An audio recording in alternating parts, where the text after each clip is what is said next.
What is the correct debt equity mix? Now, we know that there can't really be a one size fits all approach, right? It just doesn't work like that.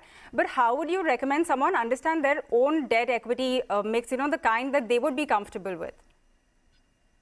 Pavitra, this is a tough one. To be very honest, there's no one size fit all answer out here. The debt equity allocation or the asset allocation is actually very, very individual centric.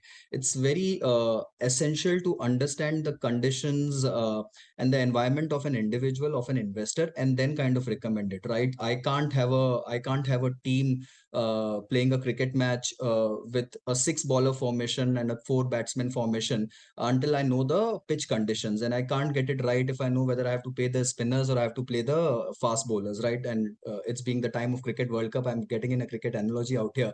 But the whole thing is, it's absolutely individual centric depending on the risk appetite of each individual and their personal conditions. What are their goals? What are their liabilities? What is their cash flow situation? What are the family conditions?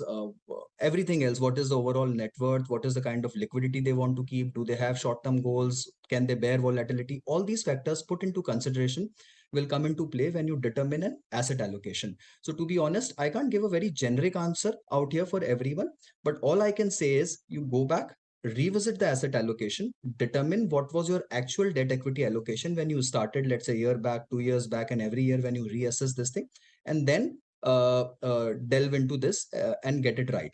Now, one more thing which I can just say, let's say if you are in a scenario where you don't have any liabilities, you don't have any short-term allocations to be done, you are absolutely putting in monies for very, very long term for your retirement and wealth creation, then perhaps you can go with a 20-80 or a 30-70 kind of an allocation favoring equities, because finally, given the rate scenario and given the inflation, equities is the only asset class which will keep beating that inflation hurdle for you in terms of delivering returns.